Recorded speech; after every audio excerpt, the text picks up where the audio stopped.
Brother, I have a medical shop and I want to ask about certain things, whether I can sell it or not, like certain cough syrups which have alcohol, and then we sell some contraceptives also. So, which one is allowed and which one is not? Can you give me the answer? Now, that's a question that you have the medical shop. Can he sell cough syrups that contain alcohol, contraceptives? Brother, as far as the Quran mentioned no less than 4 different places, in Surah Baqarah chapter number 2 verse number 173, in Surah Ma'idah chapter number 5 verse number 3, in Surah Anam chapter number 6 verse number 145, and Surah Nahl chapter number 16 verse number 115, after mentioning the prohibited foods, it says that if under compulsion you have these prohibited fruits, then Allah is Rahman Rahim. Means if your life is in danger and the only thing that can save you is a particular food, for example, if you are in the sea and you are in a boat where storm has come and you have no contact on land, and pork is the only thing available on that boat, on that ship.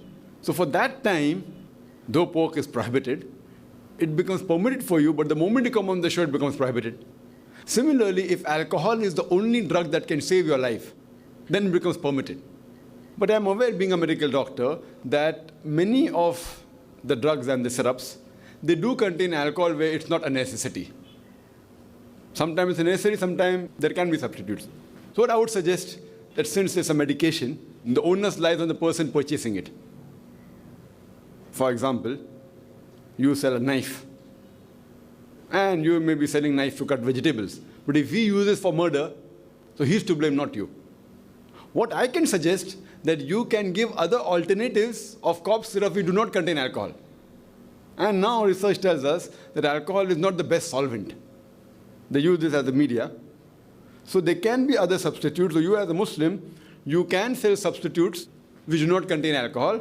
At the same time, I wouldn't say it is haram to sell, but if you promote the other drugs, it's preferable. As far as the contraception is concerned, again, if you hear my answer on family planning, I've given the reasons where in normal circumstances it should not be done, unless it's advised by a medical doctor that if the life is in danger, that if she undergoes, if she has one more pregnancy, if she has several cesarean sections, she has had multiple cesarean sections, 4, 5, 6. And if the gynecologists say that one more pregnancy is detrimental to her health and she can die, under these circumstances, as a last resort, family planning and contraception can be done. So if you are selling certain products, and if you know that the majority of the people purchasing are indulging in wrong things, I personally would prefer that if you don't indulge in these things. For example, it be property or the other things. So these are mainly used for wrong activities. It again depends upon a taqwa. But if you know if someone uses it, these contraception, for a reason which is jaiz in Islam, which is permitted in Islam, then it's fine. But if you know that most of your customers are not using for this purpose, so as far as the temporary method is concerned, there differs opinion among the scholars, whether it's allowed or not allowed. As far as the permanent method, OC pills, all the scholars unanimously agree it is haram unless it is used for medical reasons. So that depends upon each individual, where does he fall in. But if you feel it falls in the grey area, I in your position wouldn't have sold it. I being an individual person, I wouldn't have sold it. But I'm not giving a fatwa that it's haram to sell, that I have to ask a faqih. But as an individual person, if I was running a medical store, I would not have sold these things. Because I know that most of these are used by people for reasons which are not jaiz in Islam. So I as a person individually would not have sold. There's a difference in fatwa and a taqwa. The fatwa you can take from a faqih, it depends on individual taqwa. So I in your position wouldn't have sold these things.